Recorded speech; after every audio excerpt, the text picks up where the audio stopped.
Chapter 2. He was lying on something that felt like a camp bed, except that it was higher off the ground and that it was fixed down in some way so that he could not move. Light that seemed stronger than usual was falling on his face. O'Brien was standing at his side, looking down at him intently. At the other side of him stood a man in a white coat, holding a hypodermic syringe. Even after his eyes were open, he took in his surroundings only gradually. He had the impression of swimming up into this room from some quite different world, a sort of underwater world far beneath it. How long he had been down there, he did not know. Since the moment when they arrested him, he had not seen darkness or daylight. Besides, his memories were not continuous. There had been times when consciousness, even the sort of consciousness that one has in sleep, had stopped dead and started again after a blank interval. But whether the intervals were of days or weeks or only seconds, there was no way of knowing. With that first blow on the elbow, the nightmare had started. Later he was to realize that all that then happened was merely a preliminary, a routine interrogation to which nearly all prisoners were subjected. There was a long range of crimes, espionage, sabotage, and the like, to which everyone had to confess as a matter of course. The confession was a formality, though the torture was real. How many times he had been beaten, how long the beatings had continued, he could not remember. Always there were 5 or 6 men in black uniforms at him simultaneously.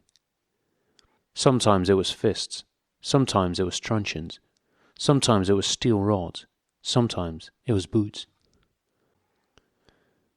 There were times when he rolled about the floor, as shameless as an animal, writhing his body this way and that in an endless, hopeless effort to dodge the kicks, and simply inviting more and yet more kicks, in his ribs, in his belly, on his elbows, on his shins, in his groin, in his testicles, on the bone at the base of his spine. There were times when it went on until the cruel, wicked, unforgivable thing seemed to him not that the guards continued to beat him, but that he could not force himself into losing consciousness.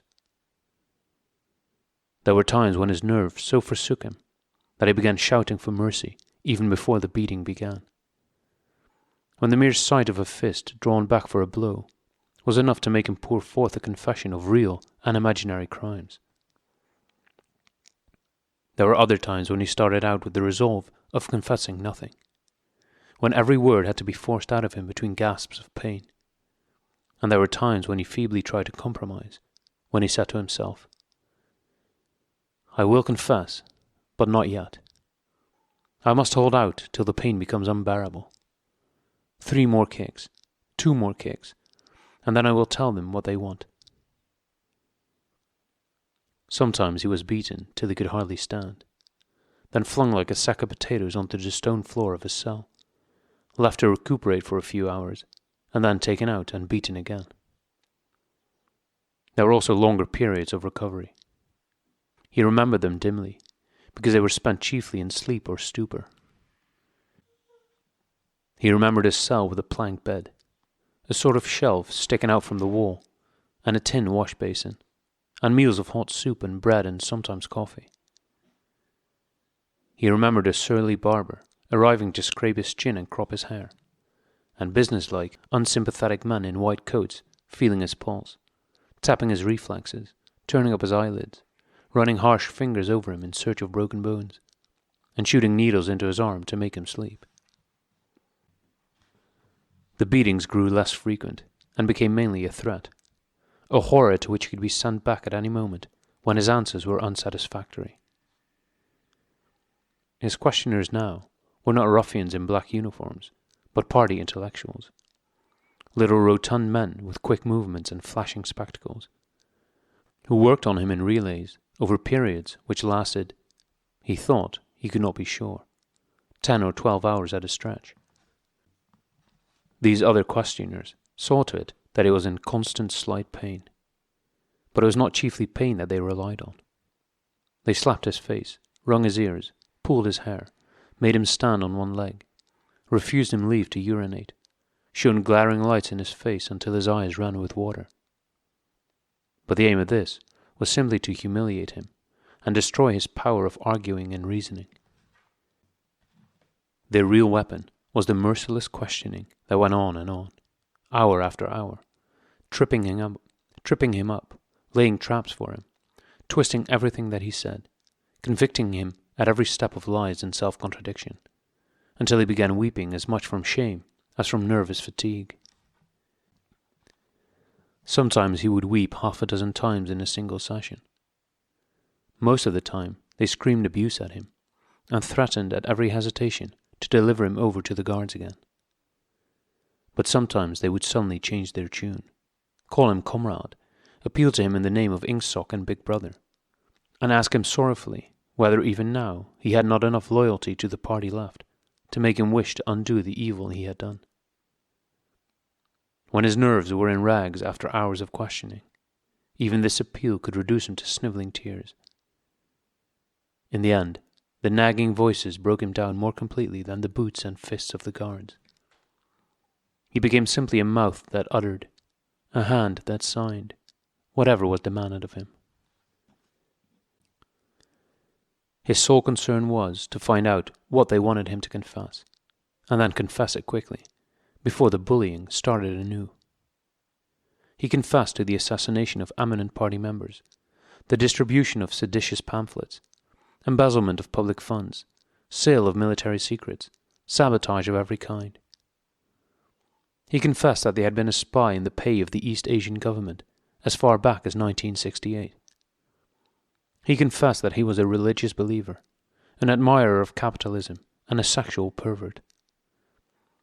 He confessed that he had murdered his wife, although he knew, and his questioners must have known, that his wife was still alive. He confessed that for years he had been in personal touch with Goldstein, and had been a member of an underground organization which had included almost every human being he had ever known. It was easier to confess everything and implicate everybody. Besides, in a sense, it was all true. It was true that he had been the enemy of the party, and in the eyes of the party, there was no distinction between the thought and the deed. There were also memories of another kind.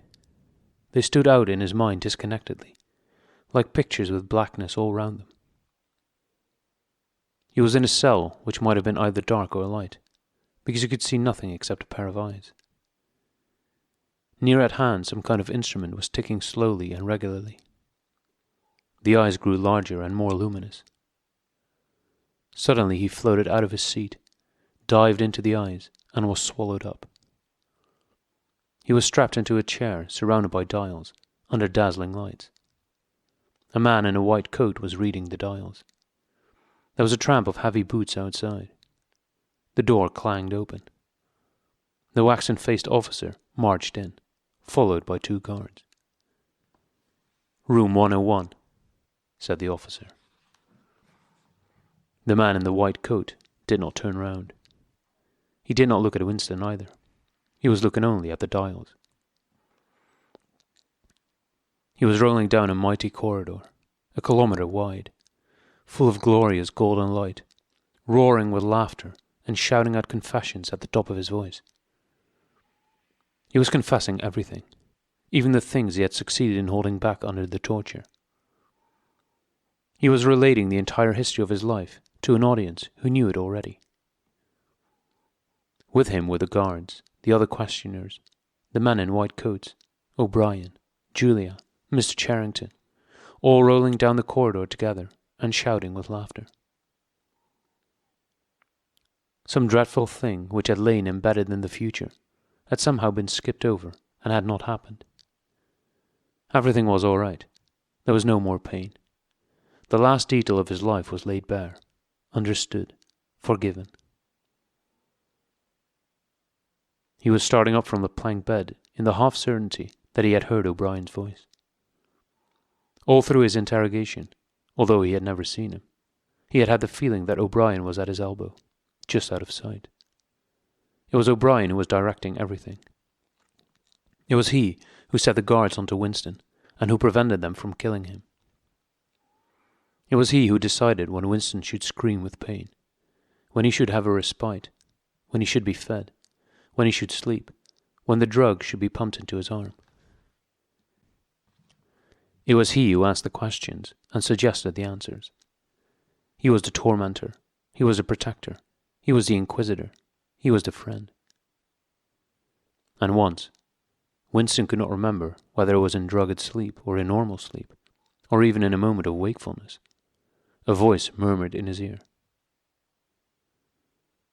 "Don't worry, Winston. You are in my keeping. For 7 years I have watched over you. Now the turning point has come. I shall save you. I shall make you perfect."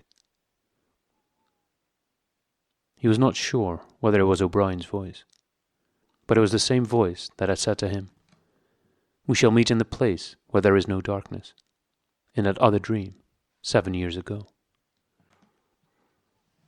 He did not remember any ending to his interrogation. There was a period of blackness, and then the cell, or room, in which he now was, had gradually materialized round him. He was almost flat on his back, and unable to move. His body was held down at every essential point. Even the back of his head was gripped in some manner. O'Brien was looking down at him gravely and rather sadly. His face, seen from below, looked coarse and worn, with pouches under the eyes and tired lines from nose to chin. He was older than Winston had thought him. He was perhaps 48 or 50. Under his hand there was a dial with a lever on top, and figures running round the face. "I told you," said O'Brien, "that if we met again, it would be here." "Yes," said Winston. Without any warning, except a slight movement of O'Brien's hand, a wave of pain flooded his body. It was a frightening pain, because he could not see what was happening, and he had the feeling that some mortal injury was being done to him. He did not know whether the thing was really happening, or whether the effect was electrically produced. But his body was being wrenched out of shape.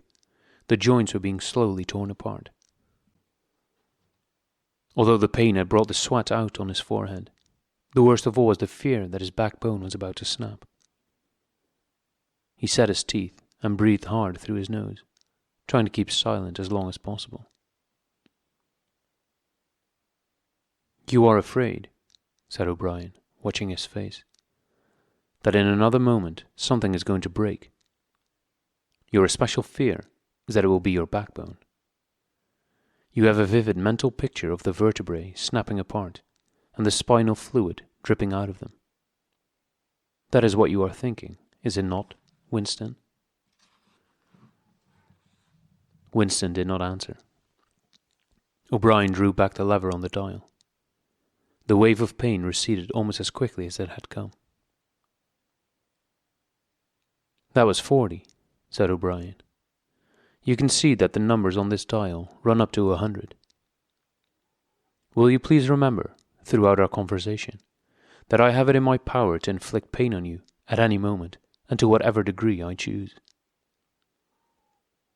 If you tell me any lies, or attempt to prevaricate in any way, or even fall below your usual level of intelligence, you will cry out with pain, instantly. Do you understand that?" "Yes," said Winston. O'Brien's manner became less severe. He resettled his spectacles thoughtfully, and took a pace or two up and down. When he spoke, his voice was gentle and patient. He had the air of a doctor, a teacher, even a priest, anxious to explain and persuade rather than to punish. "I am taking trouble with you, Winston," he said, "because you are worth trouble. You know perfectly well what is the matter with you. You have known it for years, though you have fought against the knowledge. You are mentally deranged. You suffer from a defective memory. You are unable to remember real events, and you persuade yourself that you remember other events which never happened. Fortunately, it is curable. You have never cured yourself of it, because you did not choose to. There was a small effort of the will that you were not ready to make. Even now, I am well aware, you are clinging to your disease under the impression that it is a virtue. Now we will take an example. At this moment, which power is Oceania at war with? When I was arrested, Oceania was at war with East Asia. With East Asia? Good. And Oceania has always been at war with East Asia, has it not? Winston drew in his breath. He opened his mouth to speak, and then did not speak. He could not take his eyes away from the dial. The truth, please, Winston. Your truth. Tell me what you think you remember. I remember that until only a week before I was arrested, we were not at war with East Asia at all. We were in alliance with them. The war was against Eurasia. That had lasted for 4 years. Before that, O'Brien stopped him with a movement of the hand. Another example, he said. Some years ago, you had a very serious delusion indeed. You believed that 3 men, 3 one-time party members named Jones, Aronson, and Rutherford, men who were executed for treachery and sabotage after making the fullest possible confession, were not guilty of the crimes they were charged with. You believed that you had seen unmistakable documentary evidence proving that their confessions were false. There was a certain photograph about which you had a hallucination. You believed that you had actually held it in your hands. It was a photograph something like this. An oblong slip of newspaper had appeared between O'Brien's fingers. For perhaps 5 seconds, it was within the angle of Winston's vision. It was a photograph, and there was no question of its identity. It was the photograph. It was another copy of the photograph of Jones, Aronson, and Rutherford at the party function in New York, which he had chanced upon 11 years ago and promptly destroyed. For only an instant it was before his eyes, and then it was out of sight again. But he had seen it. Unquestionably, he had seen it. He made a desperate, agonizing effort to wrench the top half of his body free.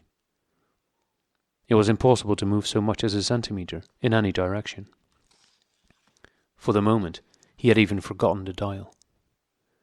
All he wanted was to hold the photograph in his fingers again, or at least to see it. "It exists!" he cried. "No," said O'Brien. He stepped across the room. There was a memory hole in the opposite wall. O'Brien lifted the grating. Unseen, the frail slip of paper was whirling away on the current of warm air. It was vanishing in a flash of flame. O'Brien turned away from the wall. "Ashes," he said. "Not even identifiable ashes. Dust. It does not exist. It never existed." "But it did exist. It does exist. It exists in memory. I remember it. You remember it." "I do not remember it," said O'Brien. Winston's heart sank. That was doublethink. He had a feeling of deadly helplessness. If he could have been certain that O'Brien was lying, it would not have seemed to matter. But it was perfectly possible that O'Brien had really forgotten the photograph. And if so, then already he would have forgotten his denial of remembering it, and forgotten the act of forgetting. How could one be sure that it was simply trickery? Perhaps that lunatic dislocation in the mind could really happen. That was the thought that defeated him. O'Brien was looking down at him speculatively. More than ever, he had the air of a teacher taking pains with a wayward but promising child. "There is a party slogan dealing with the control of the past," he said. "Repeat it, if you please." "Who controls the past controls the future. Who controls the present controls the past, repeated Winston obediently. Who controls the present controls the past, said O'Brien, nodding his head with slow approval. Is it your opinion, Winston, that the past has real existence? Again the feeling of helplessness descended upon Winston. His eyes flitted towards the dial. He not only did not know whether yes or no was the answer that would save him from pain, he did not even know which answer he believed to be the true one. O'Brien smiled faintly. You are no metaphysician, Winston, he said. Until this moment, you had never considered what is meant by existence. I will put it more precisely. Does the past exist concretely, in space? Is there somewhere or other a place, a world of solid objects, where the past is still happening? No. Then where does the past exist, if at all?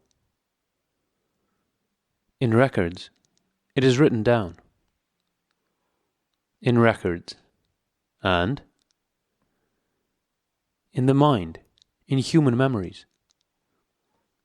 In memory. Very well then. We, the party, control all records, and we control all memories. Then we control the past, do we not? But how can you stop people remembering things? Cried Winston, again momentarily forgetting the dial. It is involuntary. It is outside oneself. How can you control memory? You have not controlled mine. O'Brien's manner grew stern again. He laid his hand on the dial. On the contrary, he said, you have not controlled it. That is what has brought you here. You are here because you have failed in humility, in self-discipline. You would not make the act of submission, which is the price of sanity. You prefer to be a lunatic, a minority of one. Only the disciplined mind can see reality, Winston. You believe that reality is something objective, external, existing in its own right. You also believe that the nature of reality is self-evident. When you delude yourself into thinking that you see something, you assume that everyone else sees the same thing as you. But I tell you, Winston, that reality is not external. Reality exists in the human mind, and nowhere else. Not in the individual mind, which can make mistakes, and in any case soon perishes. Only in the mind of the party, which is collective and immortal. Whatever the party holds to be truth, is truth. It is impossible to see reality, except by looking through the eyes of the party. That is a fact that you have got to relearn, Winston. It needs an act of self-destruction, an effort of the will. You must humble yourself before you can become sane. He paused for a few moments, as though to allow what he had been saying to sink in. Do you remember, he went on, writing in your diary, freedom is the freedom to say that 2 + 2 make 4. Yes, said Winston. O'Brien held up his left hand, its back towards Winston, with the thumb hidden and the 4 fingers extended. How many fingers am I holding up, Winston? 4. And if the party says that it is not 4 but 5, then how many? 4. The word ended in a gasp of pain. The needle of the dial had shot up to 55. The sweat had sprung out all over Winston's body. The air tore into his lungs and issued again in deep groans, which even by clenching his teeth he could not stop. O'Brien watched him, the 4 fingers still extended. He drew back the lever. This time, the pain was only slightly eased. How many fingers, Winston? 4. The needle went up to 60. How many fingers, Winston? 4. 4. What else can I say? 4. The needle must have risen again, but he did not look at it. The heavy, stern face and the 4 fingers filled his vision. The fingers stood up before his eyes like pillars, enormous, blurry, and seeming to vibrate, but unmistakably 4. How many fingers, Winston? 4. Stop it! Stop it! How can you go on? 4. 4. How many fingers, Winston? 5. 5. 5. No, Winston, that is no use. You are lying. You still think there are 4. How many fingers, please? 4. 5. 4. Anything you like. Only stop it. Stop the pain. Abruptly he was sitting up with O'Brien's arm round his shoulders. He had perhaps lost consciousness for a few seconds. The bonds that had held his body down were loosened. He felt very cold. He was shaking uncontrollably. His teeth were chattering. The tears were rolling down his cheeks. For a moment he clung to O'Brien like a baby, curiously comforted by the heavy arm round his shoulders. He had the feeling that O'Brien was his protector, that the pain was something that came from outside, from some other source, and that it was O'Brien who would save him from it. "You are a slow learner, Winston," said O'Brien gently. "How can I help it?" he blubbered. "How can I help seeing what is in front of my eyes? 2 and 2 are 4. Sometimes, Winston. Sometimes they are 5. Sometimes they are 3. Sometimes they are all of them at once. You must try harder. It is not easy to become sane." He laid Winston down on the bed. The grip on his limbs tightened again, but the pain had ebbed away, and the trembling had stopped, leaving him merely weak and cold.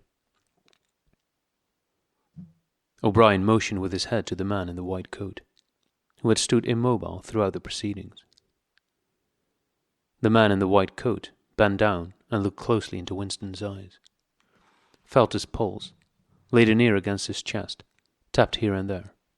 Then he nodded to O'Brien. "Again," said O'Brien. The pain flowed into Winston's body. The needle must be at 70, 75. He had shut his eyes this time. He knew that the fingers were still there, and still 4. All that mattered was somehow to stay alive until the spasm was over. He had ceased to notice whether he was crying out or not. The pain lessened again. He opened his eyes. O'Brien had drawn back the lever.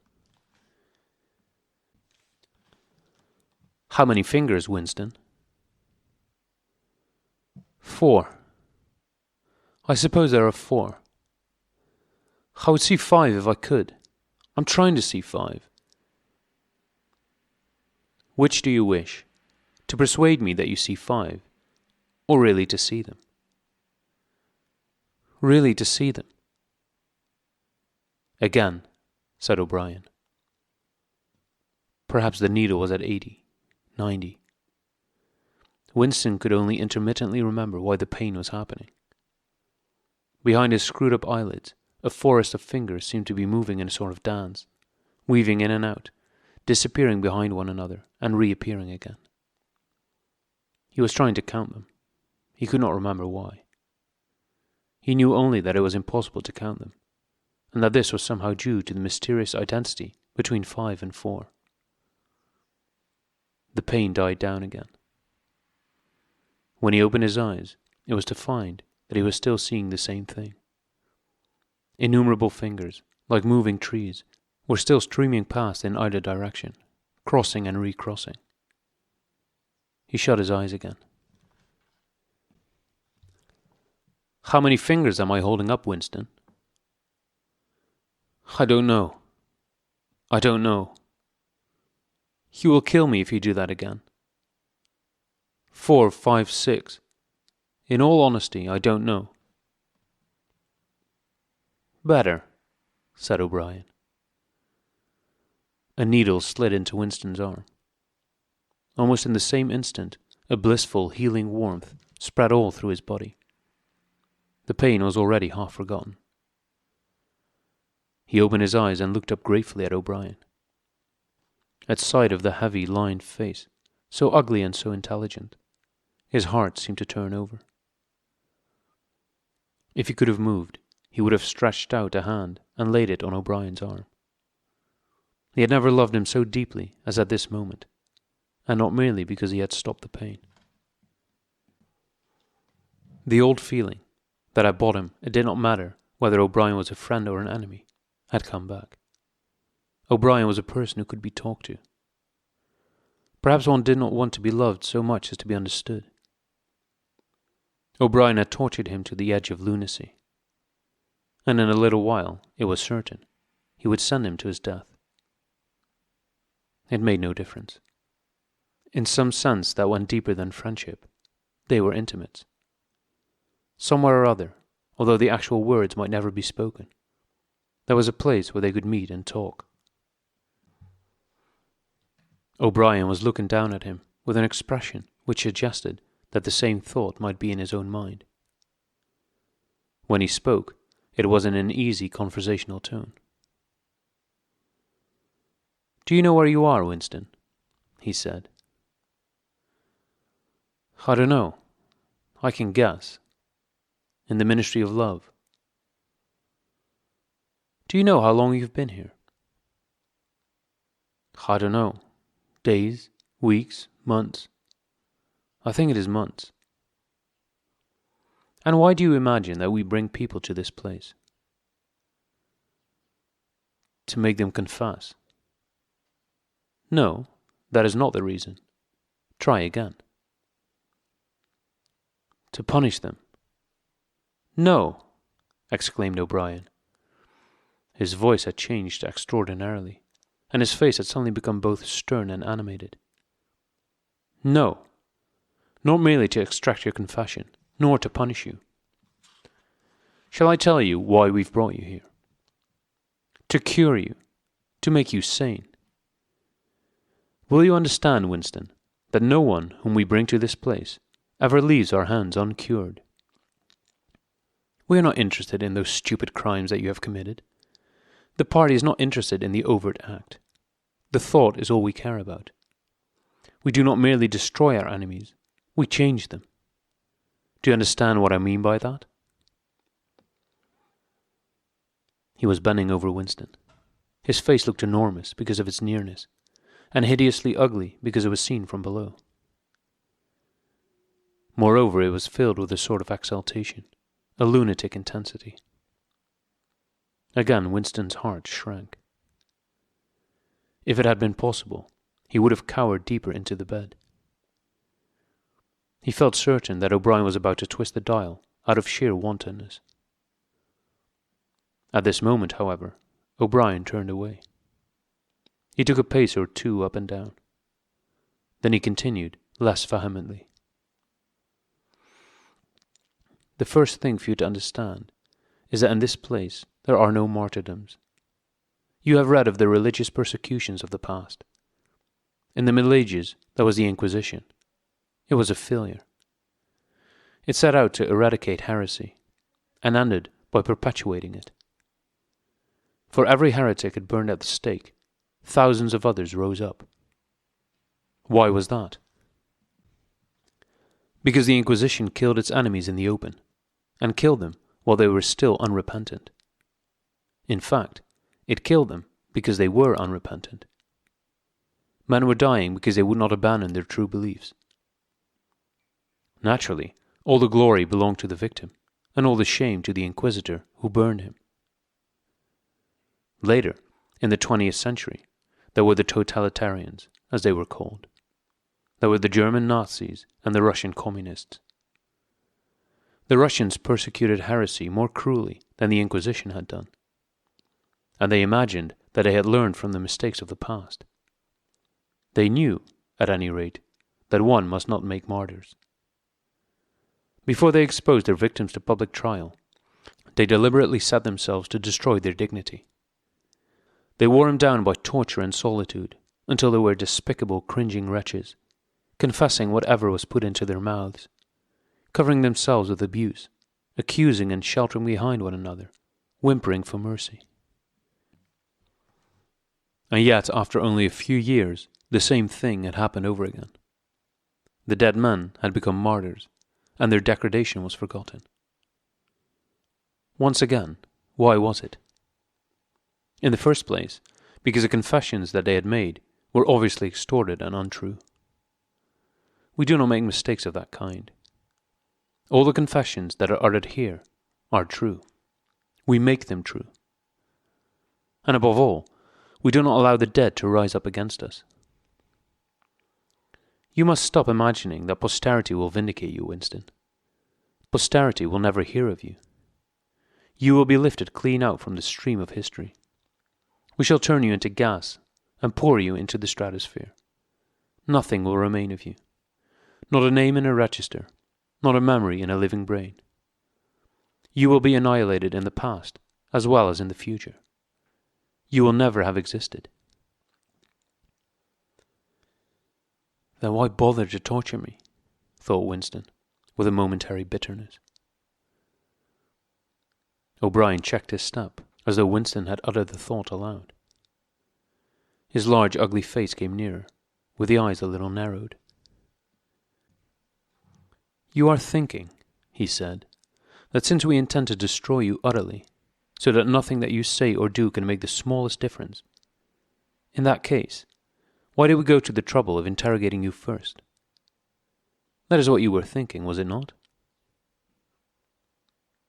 Yes, said Winston. O'Brien smiled slightly. You are a flaw in the pattern, Winston. You are a stain that must be wiped out. Did I not tell you just now that we are different from the persecutors of the past? We are not content with negative obedience, nor even with the most abject submission. When finally you surrender to us, it must be of your own free will. We do not destroy the heretic because he resists us. So long as he resists us, we never destroy him. We convert him. We capture his inner mind. We reshape him. We burn all evil and all illusion out of him. We bring him over to our side, not in appearance, but genuinely, heart and soul. We make him one of ourselves before we kill him. It is intolerable to us that an erroneous thought should exist anywhere in the world, however secret and powerless it may be. Even in the instant of death, we cannot permit any deviation. In the old days, the heretic walked to the stake, still a heretic, proclaiming his heresy, exulting in it. Even the victim of the Russian purges could carry rebellion locked up in his skull as he walked down the passage waiting for the bullet. But we make the brain perfect before we blow it out. The command of the old despotisms was, "Thou shalt not." The command of the totalitarians was, "Thou shalt." Our command is, "Thou art." No one whom we bring to this place ever stands out against us. Everyone is washed clean. Even those 3 miserable traitors in whose innocence you once believed. Jones, Aronson, and Rutherford. In the end, we broke them down. I took part in their interrogation myself. I saw them gradually worn down, whimpering, grovelling, weeping. And in the end it was not with pain or fear, only with penitence. By the time we had finished with them, they were only the shells of men. There was nothing left in them except sorrow for what they had done, and love of Big Brother. It was touching to see how they loved him. They begged to be shot quickly, so that they could die while their minds were still clean. His voice had grown almost dreamy. The exultation, the lunatic enthusiasm, was still in his face. He's not pretending, thought Winston. He is not a hypocrite. He believes every word he says. What most oppressed him was the consciousness of his own intellectual inferiority. He watched the heavy yet graceful form strolling to and fro, in and out of the range of his vision. O'Brien was a being in all ways larger than himself. There was no idea that he had ever had, or could have, that O'Brien had not long ago known, examined, and rejected. His mind contained Winston's mind.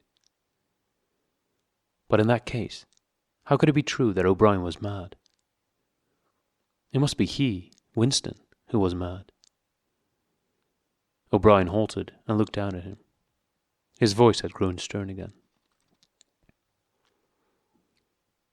Do not imagine that you will save yourself, Winston, however completely you surrender to us. No one who has once gone astray is ever spared. And even if we chose to let you live out the natural term of your life, still you would never escape from us.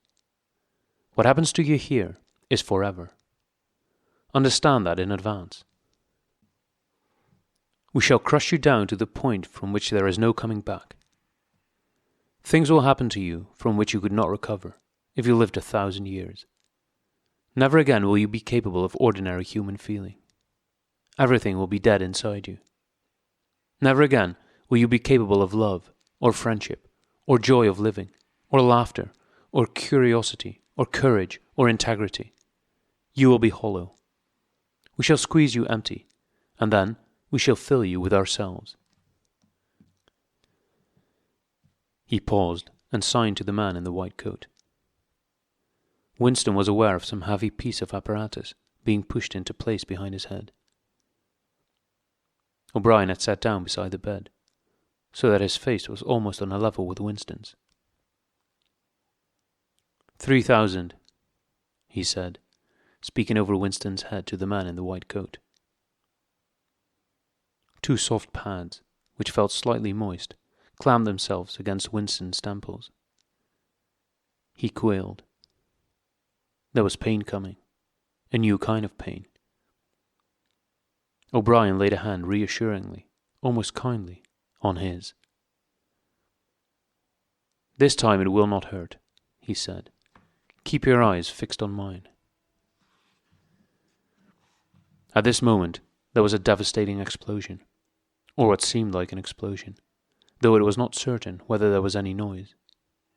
There was undoubtedly a blinding flash of light. Winston was not hurt, only prostrated. Although he had already been lying on his back when the thing happened, he had a curious feeling that he had been knocked into that position.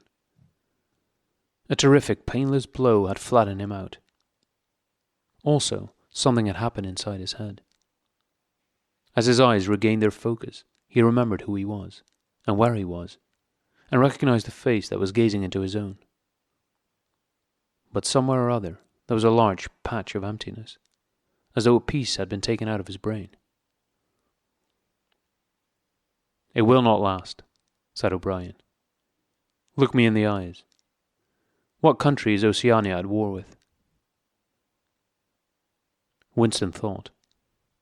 He knew what was meant by Oceania, and that he himself was a citizen of Oceania. He also remembered Eurasia and Eastasia. But who was at war with whom, he did not know. In fact, he had not been aware that there was any war. I don't remember. Oceania is at war with Eastasia. Do you remember that now? Yes. Oceania has always been at war with Eastasia. Since the beginning of your life, since the beginning of the party, since the beginning of history, the war has continued without a break. Always the same war. Do you remember that? Yes. 11 years ago, you created a legend about 3 men who had been condemned to death for treachery. You pretended that you had seen a piece of paper which proved them innocent. No such piece of paper ever existed. You invented it, and later grew to believe in it. You remember now the very moment at which you first invented it. Do you remember that? Yes. Just now, I held up the fingers of my hand to you. You saw 5 fingers. Do you remember that? Yes. O'Brien held up the fingers of his left hand, with the thumb concealed. There are 5 fingers there. Do you see 5 fingers? Yes. And he did see them, for a fleeting instant, before the scenery of his mind changed. He saw 5 fingers, and there was no deformity. Then everything was normal again, and the old fear, the hatred, and the bewilderment came crowding back again. But there had been a moment, he did not know how long, 30 seconds perhaps, of luminous certainty, when each new suggestion of O'Brien's had filled up a patch of emptiness and become absolute truth. And when 2 and 2 could have been 3 as easily as 5, if that were what was needed. It had faded out before O'Brien had dropped his hand. But though he could not recapture it, he could remember it, as one remembers a vivid experience at some remote period of one's life, when one was in effect a different person. You see now, said O'Brien, that it is at any rate possible. Yes, said Winston. O'Brien stood up with a satisfied air. Over to his left, Winston saw the man in the white coat break an ampoule and draw back the plunger of a syringe. O'Brien turned to Winston with a smile. In almost the old manner, he resettled his spectacles on his nose.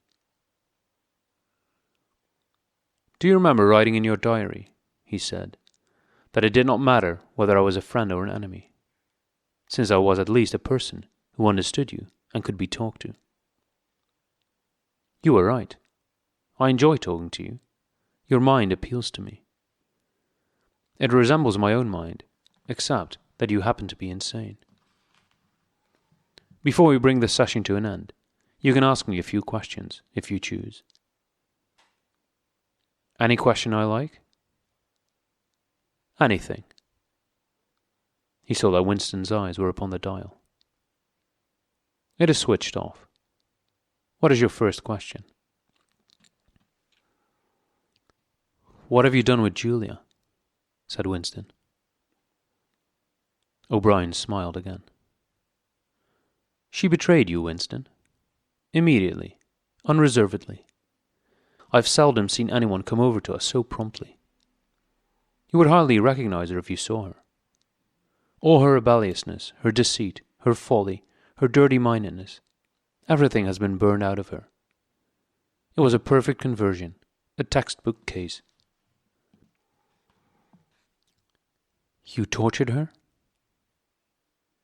O'Brien left this unanswered. Next question, he said. Does Big Brother exist? Of course he exists. The party exists. Big Brother is the embodiment of the party. Does he exist in the same way as I exist? You do not exist, said O'Brien. Once again the sense of helplessness assailed him. He knew, or he could imagine, the arguments which proved his own non-existence. But they were nonsense. They were only a play on words. Did not the statement, "You do not exist," contain a logical absurdity? But what use was it to say so? His mind shriveled as he thought of the unanswerable, mad arguments with which O'Brien would demolish him. I think I exist, he said wearily. I am conscious of my own identity. I was born and I shall die. I have arms and legs. I occupy a particular point in space. No other solid object can occupy the same point simultaneously. In that sense, does Big Brother exist? It is of no importance. He exists. Will Big Brother ever die? Of course not. How could he die? Next question. Does the Brotherhood exist? That, Winston, you will never know. If we choose to set you free when we have finished with you, and if you live to be 90 years old, Still, you will never learn whether the answer to that question is yes or no. As long as you live, it will be an unsolved riddle in your mind. Winston lay silent. His breast rose and fell a little faster. He still had not asked the question that had come into his mind the first. He had got to ask it, and yet it was as though his tongue would not utter it. There was a trace of amusement in O'Brien's face. Even his spectacles seemed to wear an ironical gleam. He knows, thought Winston suddenly. He knows what I am going to ask. At the thought, the words burst out of him. What is in room 101? The expression on O'Brien's face did not change. He answered dryly. You know what is in room 101, Winston. Everyone knows what is in room 101. He raised a finger to the man in the white coat. Evidently, the session was at an end. A needle jerked into Winston's arm. He sank almost instantly into deep sleep.